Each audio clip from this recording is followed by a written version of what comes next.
Hello, gorgeous soul. I'm Diane Bell, and this is the Aim from the Heart podcast, your weekly dose of tips, techniques, strategies, and inspiration to help you live a life beyond your wildest dreams.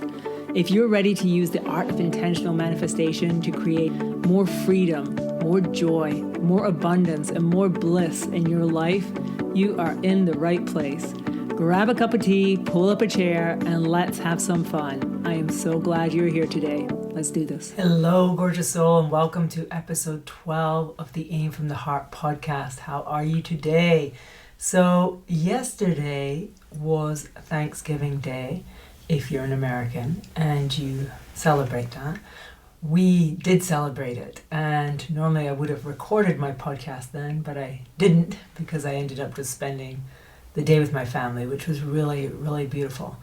My kids were both born in America. I have American citizenship. I'm Scottish by birth, but I moved to America in 2006 and lived there until 2022, and I became an American citizen. And both of my children were born there and really consider themselves to be American, even though now we live in Spain. And so Thanksgiving is a big deal to them. It's really important to them that we celebrate the day. And so we did. We had a full big meal, and I cooked it all. I know that Thanksgiving for many people is a bit of a complicated holiday now, with the colonial undertones that don't feel good to us in this day and age. And obviously I know some indigenous groups have renamed the day of mourning. The story that we hold about Thanksgiving and the early pilgrims and the Native Americans coming together for this feast, obviously we can see it now through a different lens. I personally choose to celebrate it, though, really just a day of gratitude, a day of coming together with family and being grateful, and really instilling this in my children that we always should be counting our blessings. We should always be really aware of everything that we're grateful for. And it's really beautiful to sit with your family and to make a big feast and take the time to do that, and then at the table really share what we are grateful for and allow ourselves to go deep into that and to feel the gratitude collectively as a family, to have that mindfulness of how blessed we are together. Now, I'm coming this week to you to talk to you after quite an intense week for me in a certain way. Earlier in the week, I launched my website. So if you want to check out my new website, it's dianebell.com, and you'll find all kinds of things there. You'll find out information about me if you're new to my world and you're like, who is this person? If you've been in my world a while and you want to learn more about me. And I actually did the website myself. It's kind of funny because the last two times, it's the first time I've ever done a website for myself actually, but the last time I paid someone quite a lot of money, a company quite a lot of money to make my website. But this time I just felt really called to just taking the time to do it myself, because I wanted to really discover what I wanted to share about the work that I do and how I wanted to present it. And, so it took quite a bit of time. And what it culminated in was that last weekend, just as I was doing the finishing touches to it, I hit that wall again around my film work. And many of you will know that I am a screenwriter and a film director. I've directed 3 movies. And the last movie that I directed, called Of Dust and Bones, has never really been released. It played at a whole bunch of film festivals and played very well in those film festivals and had impact on a certain audience. It's a very particular film. It's not a film for everybody at all. It's very art house. It's very left field. You have to be a certain kind of person to enjoy this movie. So it was never intended as a mainstream film. It's definitely a very niche film. But it was never widely distributed. And then a couple of years ago, I sort of felt like, my gosh, I just want to put it out so people can see it if they want to see it. I just want to put it on YouTube or something so it's just available. And I reached out to the post-production house and asked them to send me a link to it or a copy of it, a way to download it. And that's what I did. I downloaded it to my laptop. And then some of you will know that a few months ago, I accidentally deleted everything off my laptop. And some things were retrievable, but some things were not. Heads up, if you think the cloud is saving everything for you, just don't trust it. So I didn't get everything back, and I didn't get the film back. And it sort of plagued me with a bit of worry and doubt. Maybe it's just a sign that I should just let it go. Maybe I should go and track it down again, go to the production house again. It's a bit embarrassing 2 years later. Hey, can I get it from you again? And I thought they might not even have it now. They might have deleted it from their files. I had this weird sense that maybe the film has just gone. Maybe that's it. and I just need to let go of it. And when I was doing my website at the weekend, I was poking around in my Vimeo account. I have a lot of videos in my Vimeo account. Every class that I've ever taught is in there. There's a lot. And I was poking around in there, and lo and behold, I discovered my film. I had actually, when the post-production house had sent me it and I downloaded it onto my laptop, I had actually uploaded it into Vimeo, which I didn't remember, which is not surprising because I never remember anything. So there it was. And I was like, wow. So I just decided to share the link. I thought, okay, I'm not going to get caught up in trying to make this perfect, like what happened 2 years ago. I thought, okay, I'm going to share it on YouTube or something, but I'll organize some sort of premiere event. I'll organize some sort of launch. I'll plan it out. I'll make it like this. The truth is, my energy is not focused on that right now. It's never going to happen. I'm busy. I have kids. I run my business. I have a lot of moving pieces in my life. And the reality is, I'm not going to spend a lot of time organizing a premiere launch event for this movie. So I thought, let me just be realistic. This time around, when I found it on Vimeo the other day, my immediate thought was, oh, great, I can do it. I'll plan the event. I'll organize it. And I thought, you know what, Diane? Be honest with yourself. You're not going to do it. So just share it. Just share the link. Share the link. So if you're at all interested in seeing the movie, and as I said, the movie is particular. It's not for all of you. It's called Of Dust and Bones, and it's a very slow burning movie. If you're the kind of person that likes slow movies that give you space to think and reflect on things, you will appreciate it. And if you're the kind of person who does not like that sort of movie, you will not appreciate it. I'm just going to say that. And basically it's a film about grief. It's about how we live in a world that is full of horror. It's about whether we can create change in the world through art, through our bearing witness to suffering. And it's not an easy film. It goes to really dark places, difficult places, and I don't think it gives easy answers either. For certain people, it's a very satisfying film, and I think it does absolutely speak to the times that we find ourselves in, where there's these wars happening in our world, and we can choose to turn a blind eye and just act like everything's fine and carry on making whatever we're making. But that can feel heavy too. That can feel like, oh my God, am I just ignoring the suffering of others? But does looking at the suffering of others actually change anything? And that's really one of the questions that drives this movie. So if it sounds interesting to you, go to my website, dianebell.com, navigate to the screenwriting page, and you will find the Of Dust and Bones link there, and you can click on it and you can watch the movie, and you can watch it for free right now if you use the code THANKS23. So it's all caps, THANKS23. And so what you do is you just click that you want to rent the movie, and then it will give you the opportunity to put a code in, and you can put your code in, and then you will be able to watch the movie for free. So I invite you to do that if you're interested at all.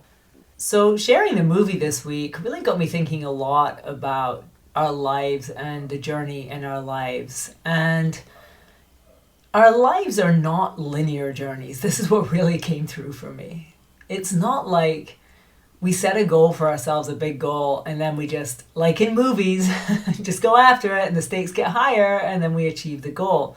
It is rarely like that in my experience. It's much more like a spiral journey. It's much more like a labyrinth where we discover things and things unfold and then new things come.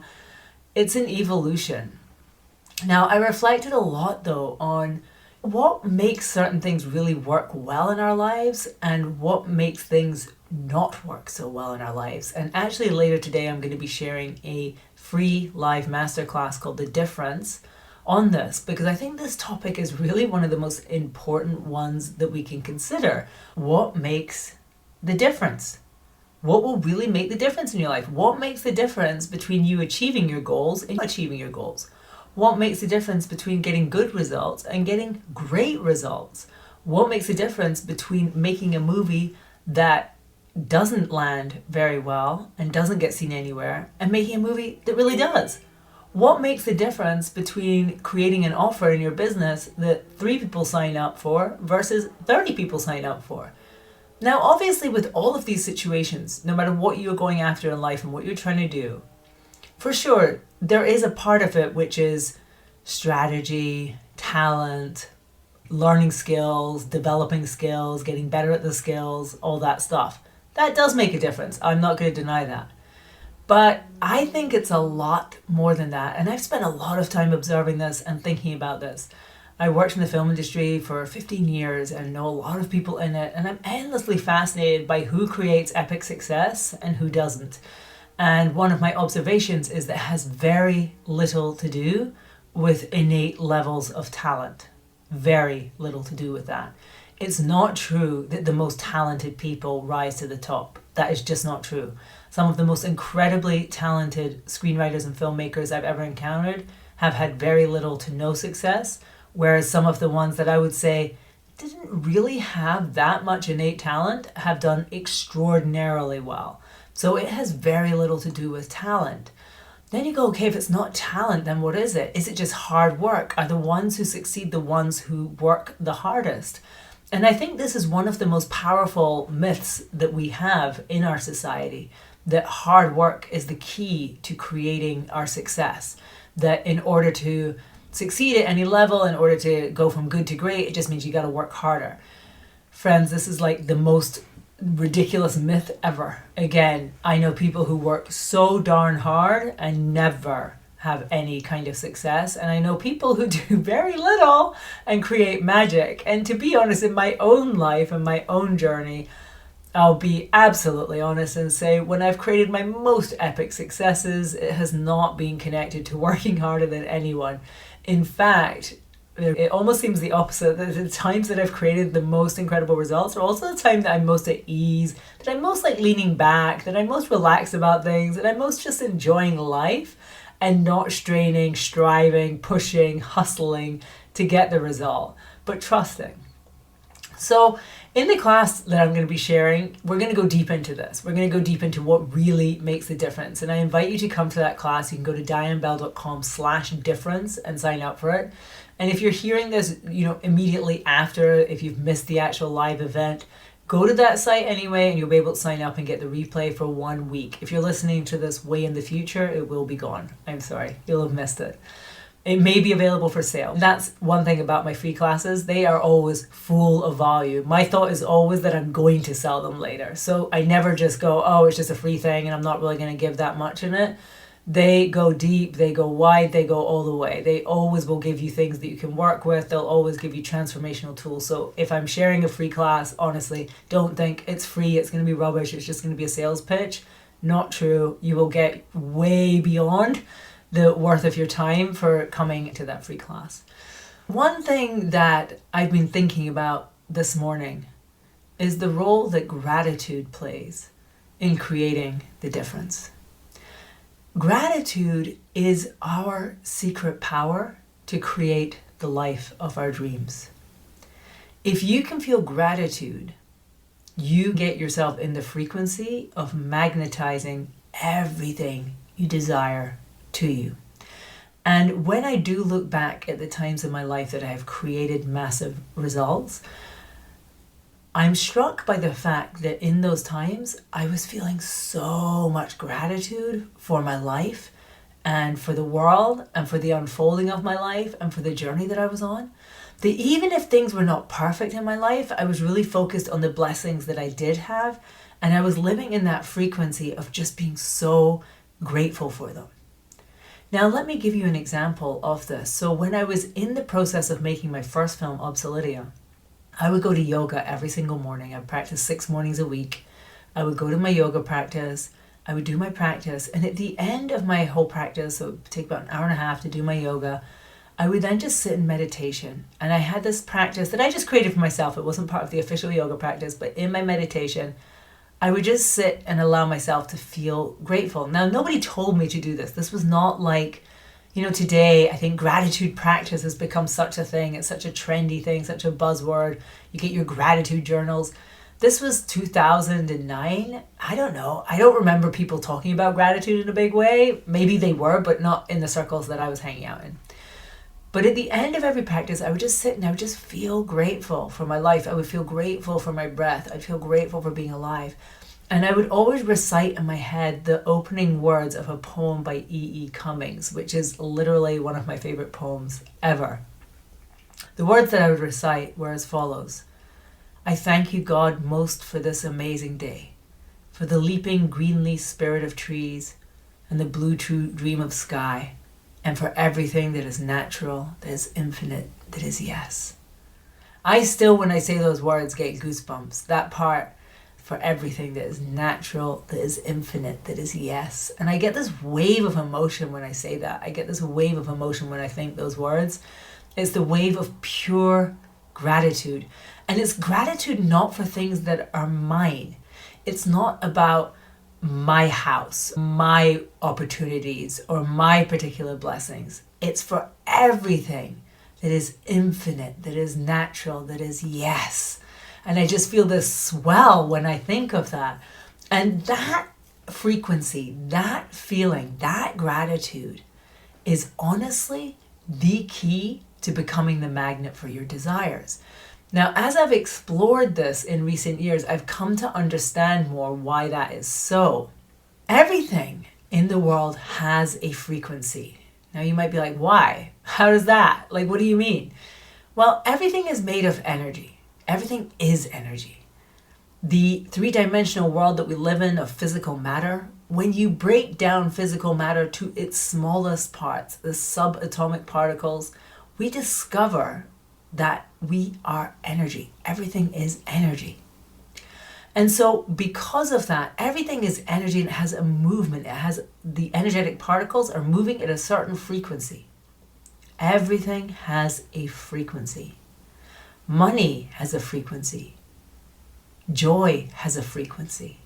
Happiness has a frequency. The job that you want has a frequency.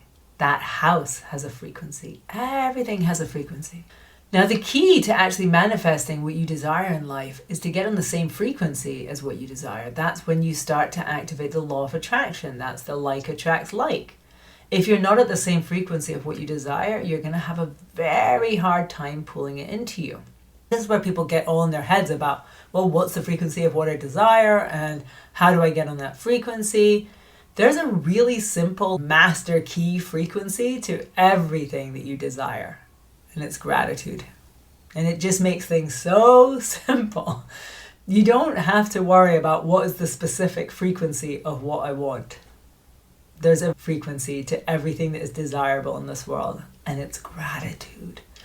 When you activate gratitude in yourself, in your body, in your spirit, in your soul, in your emotional field, you effortlessly become somebody who is right on the creator frequency. You are now the creatrix who is just pulling in everything that you desire. And the more often that you are in that frequency, the faster you're going to see those results, the more you're going to see it. So I would say wherever you are in your life and whatever is going on, if you want to get somewhere else faster, if you have goals, you have things you want to make happen, focus on feeling more gratitude for what you already have. This is the key. And I don't just mean writing out gratitude lists every day. As I say, it's become a really fashionable thing. You buy a gratitude journal. Every morning you sit and list 5 things that you're grateful for. You do it again at night. I'm grateful for my house. I'm grateful for my health. I'm grateful for my family. But saying it is not the same as feeling it. What you need to unleash in order to become the magnet for your desires is the actual feeling, the frequency. So it's not just saying it and going through it by numbers like, oh, I want to activate gratitude, so I'm going to do my journal and I'm like grateful for this and I'm grateful for that. You need to feel it. You need to feel it in your whole bones and body. That feeling of, oh my God, I am so freaking grateful.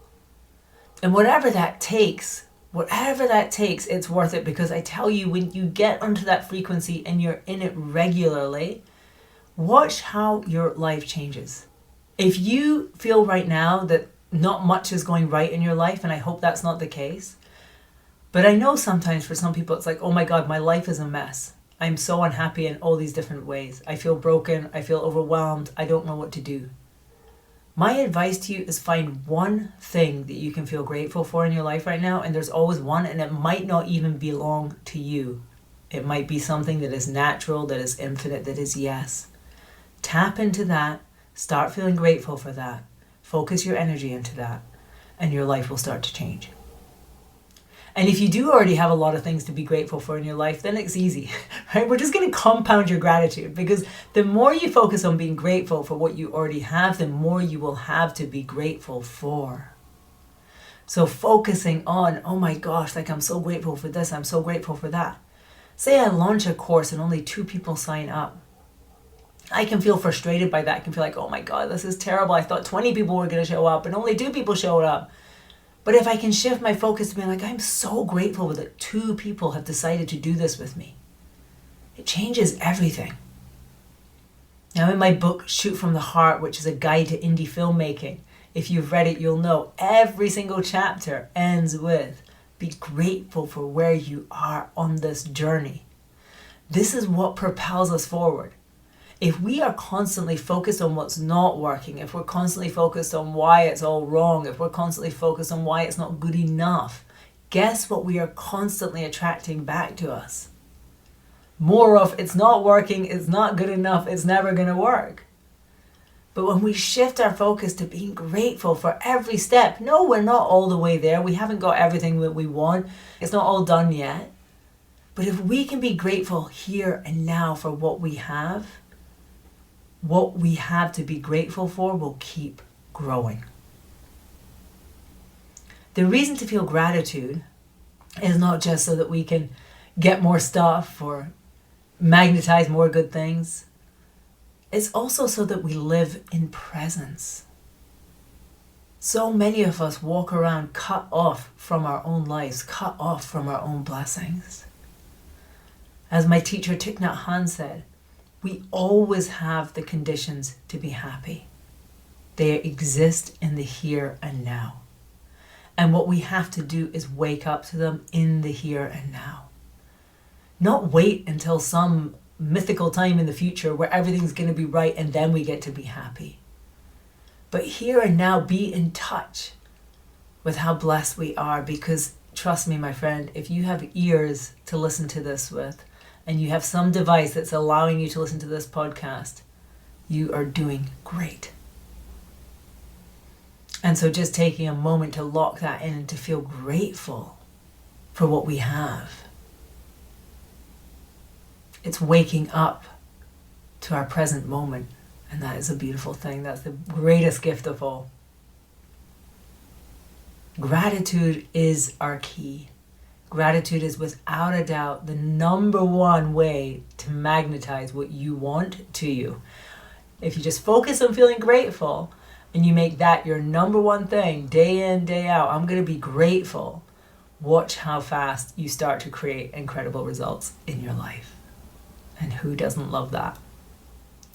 All right, my friends, I'm going to wrap this up just now. I want to thank you so much for listening to this podcast. I appreciate you so much. I've received a lot of beautiful messages about it, and I'm so grateful. This is obviously a fairly new venture doing this podcast, and so it's super exciting. Next week, I'm actually going to be in Los Angeles. I'm going to tell you more about that, about going to Los Angeles and why I'm going there and what's happening. I'm so excited about it, though. I can't believe I'm doing it. So I'll need to see if I record the podcast there or if I record it before I go. But either way, next Friday, you'll be hearing from me. I love you so much. I am so grateful to you. I am so grateful to you for tuning in, for choosing to be in my world, for choosing to listen to this. It is the deepest honor. And I'm just feeling this gratitude wash over my body, and it feels so good. So let yourself feel grateful too. Write a gratitude list if you want to, but do it in a way where it really is about the feeling. It's not about listing things like a good student. If you can just think of one thing that you feel so grateful for and let your whole body become alive with that gratitude, that's better than writing out 100 things. So feel grateful, be grateful. Thank you so much for being here, and I'll see you next week. Thank you so much for listening to this podcast today. If you enjoyed it, could you do me a favor? Please leave it a little review wherever you're listening to it, or screenshot it and share it on your social media and tag me so I can see it. I would be so appreciative. Thanks so much. I love you, and I'll see you soon.